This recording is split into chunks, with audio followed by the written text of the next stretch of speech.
He broke almost every world record for batting, yet he bowled well enough to dismiss Don Bradman 3 times in Test matches. He was England's greatest batsman, yet his finest Test innings yielded just 32 runs. He was moody and sensitive, yet supremely confident.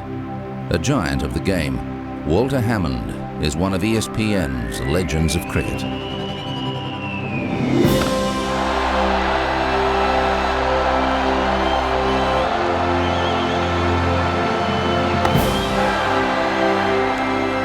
Melbourne, 1937. England were trapped on a deadly, unplayable sticky pitch. As 13 wickets fell for under 100 runs, Walter Hammond made his stand. England were caught on a very wet wicket, and Hammond played what in my view was his greatest innings. It was on a diabolical sticky wicket against O'Reilly, who knew how to bowl on a sticky wicket and by all accounts bowled well. And there are stories in the press, you can look in the press reports of balls pitching and then just flying over the wicketkeeper's head. It was a lethal wicket. But Hammond, whereas everyone else was struggling, Hammond was fine. Though Hammond made just 32 runs, this was considered to be the greatest innings played by one of cricket's greatest batsmen.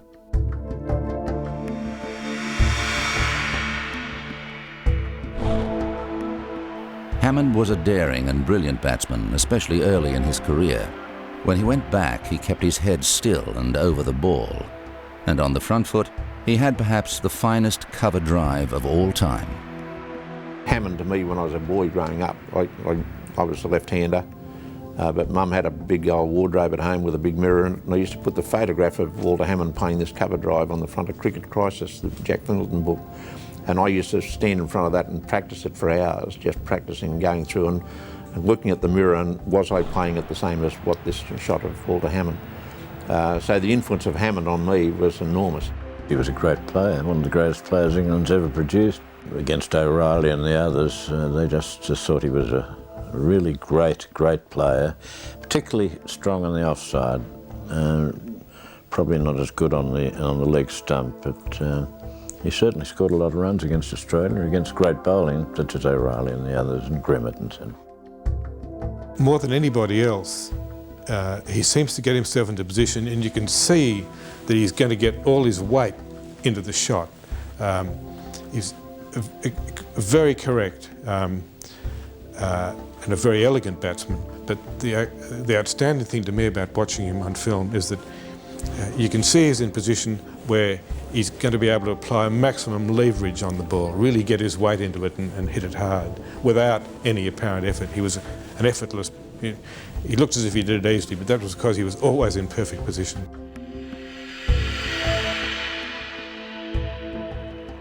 Hammond was also a medium-fast bowler, good enough to take 83 Test wickets. He was a very good medium-pace bowler. In fact, he could bowl quite quick, but he protected himself to make his career longer by not putting stress, by putting too many overs in. But he could have opened the bowling with England and bowled as quick as most bowlers. Well, Hammond was a medium-pace bowler. Bradman told me that he regarded him as nearly as good a bowler as Maurice Tate. And Bradman said that Hammond was a very, very great cricketer, and his bowling, because his batting was so good, his bowling was probably underrated, but he did make the point that when Hammond didn't do well with the bat, he always managed to do quite well with the ball. Hammond was swift and sure in the field, and in the slips, the greatest of his time. One of the things that they used to say was that he was such a fantastic slip catcher. And something had happened, where's the ball gone? I couldn't see it. It was in his pocket. I mean, he's just so quick. And his fielding was exceptional. He's probably in the top 3 of slip fielders with Bobby Simpson and Mark Waugh. These days, the Test record is held by Mark Waugh for catches. Whether that will ever be beaten remains to be seen. But at the time, Walter Hammond, when he played, topped 100 Test catches, which was a remarkable achievement given that in his era, Test cricket wasn't played to the same extent as it is in the modern game. So Hammond's catching record really gives you an indication of what a fine pair of hands he had. He was regarded universally as one of the best slip fielders in his era, and in fact the figures suggest he's one of the best slip fielders there's been in any era. He took 80 odd wickets. He must have been a pretty useful seam bowler, and he was also the first guy to take 100 Test catches. So he must have been a very, very good slip fielder. All adds up to make Wally Hammond, a pretty damn good cricketer.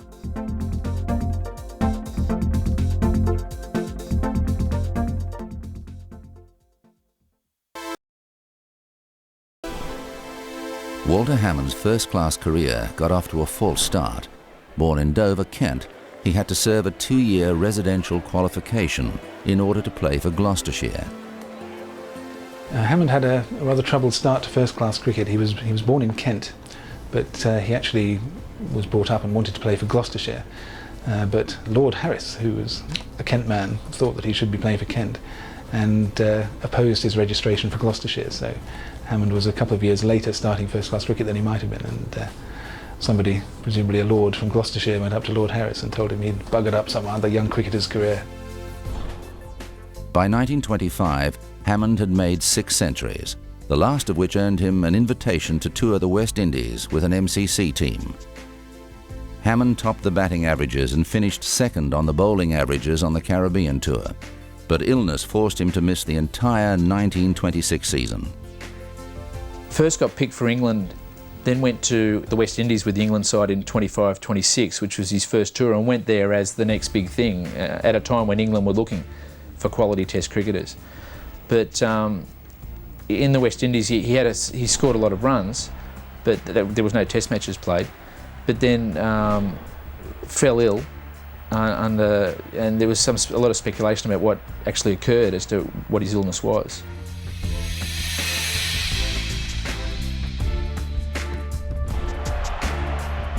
Hammond returned in 1927, an even better batsman. He made almost 3,000 runs with 12 centuries. Hammond was ill in 1926, and when he came back into the game, he really was, if you like, hardened and desiring to make the most of every opportunity that came his way. He was a man with a great appetite for batting. He had a slow start to his career because he wasn't allowed to play for one season because he had to qualify to play for Gloucestershire. Lord Harris saw that he was blocked for a season because he didn't approve of not playing for the county of your birth. But he scored more than 10 centuries in 5 different seasons, and that's pretty prolific.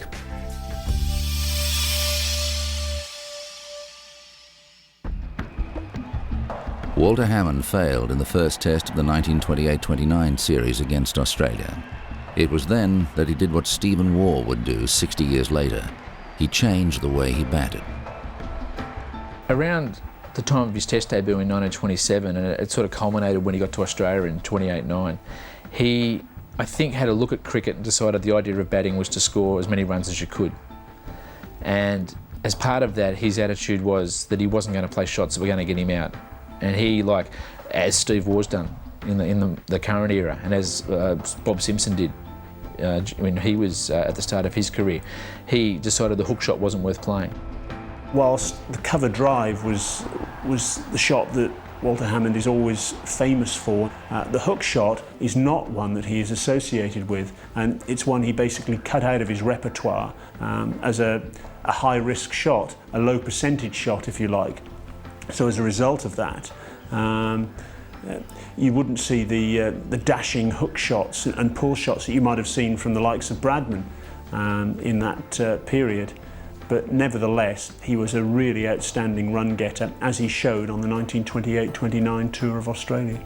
He scored 200 in the second test and another double century in the third test, then hundreds in each innings of the fourth test. I mean, in the middle 3 tests of that series just never looked like getting out. The only time he failed to get to 100 was when he got run out in the second innings in Sydney in the second test. It was just an astonishing orgy almost of run getting. It was unprecedented. He was the first player to score 900 runs in a series, and it was the way he got them, and just constantly hitting through the cover field. And the 28-9 series in Australia was dominated by Hammond. I think one of the significant things about that series is that one of the people watching him throughout that series was Don Bradman. And I think his performance on that series must have been one of the things that influenced Bradman in his remorseless, the fact that Australia were pretty well crushed, I'm sure increased Bradman's resolve and desire to win at all costs against England. He finished with 905 runs, averaging more than 113. By tour's end, he was recognised as the world's greatest batsman. Hammond might be the greatest offside player that ever lived, and by all accounts hit the ball as hard as anyone. And the reason for that was that he was a beautifully balanced player, and a player who in his prime, if the ball was, his weight would just go through the shot, and he'd just propel the ball through the offside, whether off the front or the back foot. And he was just one of those batsmen who had a classic stance, and then he's just the weight would go forward or back. And so he always hit the ball full face of the bat, and technically was excellent. And he stood tall, used his height, was a well-built bloke, but the general consensus was he hit the ball as hard as anyone.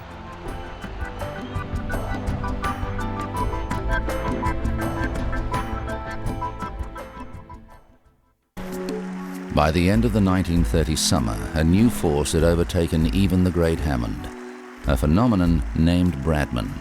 Every great innings he played over the next decade seemed to be met with an even greater one by the Don. It was one of those situations where almost everything Hammond did, Bradman did better. Hammond scored 905 runs in the 28-9 series in Australia. Bradman came out in 1930 and scored 974 runs. In 1936-37, Hammond scored this magnificent double century in the second test to put England 2 up in the series. Bradman scored 270, 212 and 169 in the last 3 tests, and Australia won 3-2.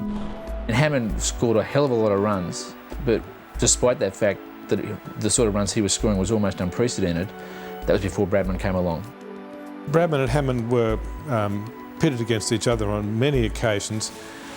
I don't think there was any enmity between them.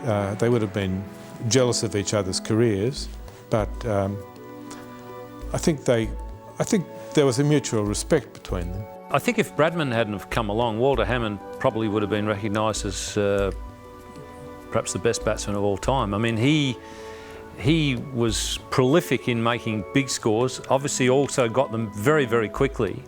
And I think the important thing about Wally Hammond was that when you've got somebody in the opposition who goes out and belts the living daylights out of your bowling, it's not always so, it doesn't matter how good a player you are, it's not always that easy to then come out and do the same to the opposition bowling. That's a damn difficult thing to do. So I think that makes some of Wally Hammond's performances pretty good. Not pretty good, exceptionally good. And the fact that that England managed to win a few games, even when Bradman was belting the hell out of their bowlers, I think a lot of that could be put down to Wally Hammond, the fact that he was such a prolific scorer. Hammond did surpass Bradman in one innings in 1933. He made 336 not out against New Zealand, breaking the Don's world record of 334.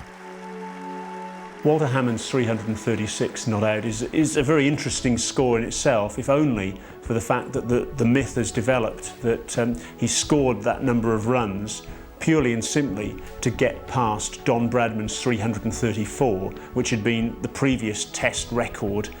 That really was another example of the myth that built up of the rivalry between Bradman and Hammond. The fact that Hammond was so determined to get past Bradman's mark and did so, and as soon as he got past it, the declaration came. Here's a historic stroke that does it. Hammond had become the England captain by the time Hutton made his 364 in 1938. Even then, Bradman seemed to loom large in Hammond's thinking. I think off the field, Hammond and Bradman were okay as far as relationship goes, but on the field they both played it very, very hard. And there's the famous test at the Oval when Hutton got 364, and Hammond was relentless, had to go on and go on and go on, and basically because he realised that no matter how many runs he got, there was always that possibility that Bradman would come out and get even more. And it wasn't until Bradman fell over bowling and damaged his ankle and wasn't going to bat that Hammond declared. As a Test and county captain, Hammond was not universally admired. Off the field, he was aloof and moody. It is fair enough to say that he was not a popular man. His personality was, they say, changed after that 1926 tour of the Caribbean, where he contracted a rather unpleasant disease, and the mercury treatment had an effect upon his personality. He'd got a dark side, and he wasn't over popular in county cricket, and maybe even at England level. And when I say the dark side, he had terrifically high standards of his own performance and was pretty intolerant of people who didn't match up to them at county level, and most people didn't, because he's one of the all-time greats.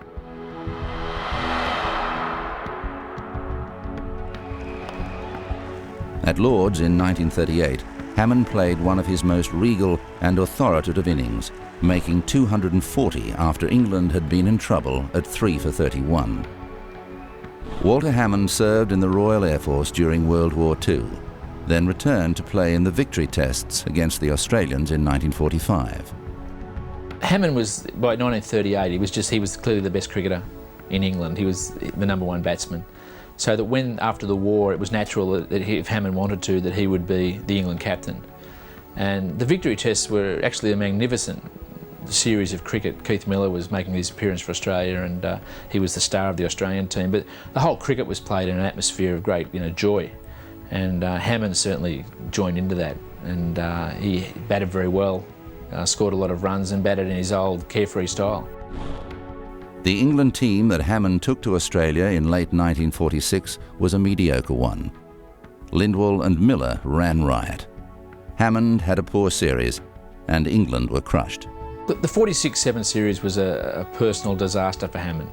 The tour, in hindsight, I'm sure he wishes he'd never gone on the tour. That he was to English cricket what Bradman was to Australian cricket. In the same way, it was very important that Bradman came back to play for Australia after the war. It was important that Hammond came back for England. He has been criticised for his performance in Australia in 46-7, but in talking to Bradman defended him very strongly then, said that he felt he probably hadn't wanted to come to Australia in 46-7, he was getting old, but that he did it for cricket, and he felt that it was unfortunate that he was criticised because he didn't do well in that tour, because he felt he'd done the right thing by the game, and he didn't play well himself, but he'd made a sacrifice to come out here, and it just hadn't worked for him. Hammond did play one outstanding innings in 46-47 in Brisbane. It was a repeat of his effort on the Melbourne glue pot a decade earlier, and the last glimpse of his greatness. In that test, when he was caught in the wet wicket against two really great bowlers, and Hammond was, must have been approaching 40 then, it was an extraordinary effort against people of the calibre, young men of the calibre of Lindwall and Miller, to be able to play such an innings.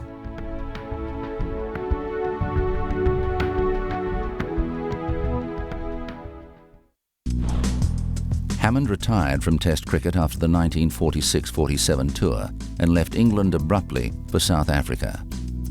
There was a sad side to him and a sad end to his life, because he emigrated from England into South Africa, and in 1964-5 MJK, my former county captain MJK Smith, led England to South Africa under the managership of Donald Carr, and broadcasting BBC was Brian Johnston.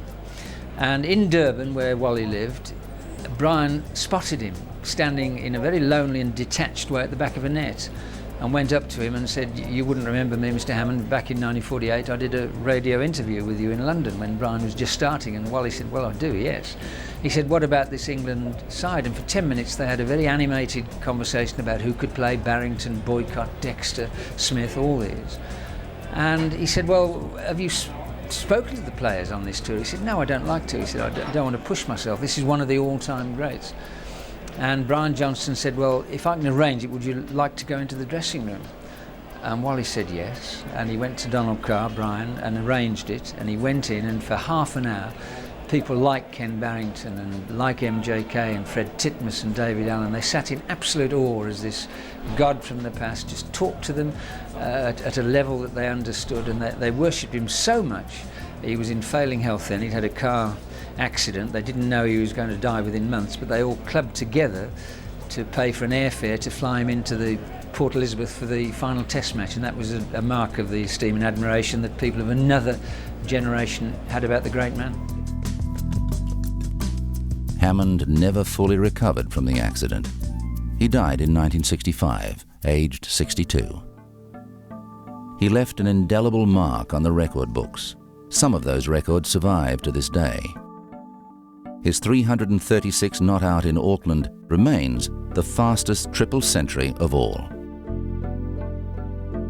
Walter Hammond played in 85 test matches. He made 7,249 runs at an average of 58.45. He made 22 test centuries. He took 83 wickets and 110 catches. In all first-class cricket, he made 50,551 runs at an average of 56.1, with 167 centuries. He took 732 wickets at 30.58 and held 819 catches. But Walter Hammond transcends his statistics. His ability on difficult wickets and his devastating cover drive were masterful.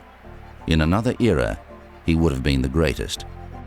I saw Hammond, Walter Hammond bat as a schoolboy. I saw him play a couple of times, I think, and I thought, on all pitches, I would say on all pitches, bat pitches, he's the greatest that's ever lived. Hammond will be remembered as a great England player. He scored over 7,000 runs, nobody had done that before. He scored a test triple century, which not many people do, and a lot of other centuries besides, and a great deal of runs against Australia, which is always the yardstick that an England player is measured against, really. So he'll be remembered as possibly England's most stylish batsman ever, and one of the top 10 of all time. Wally Hammond probably is undersung these days. If you can read what was written about him during the 1930s, if that reputation that he'd worked so hard to build had been sustained, I think he would be tripping off the lips. But you don't hear much about Hammond, and that is a tragedy, because he may well have been the greatest, in using the word very carefully, the greatest cricketer that England have ever produced. If Bradman surpassed him, no other batsman did, and no other batsman demonstrated such a command of bad wickets. Walter Hammond made the difficult business of batting look easy. He was one of the master batsmen, and is welcomed into the ranks of ESPN's Legends of Cricket.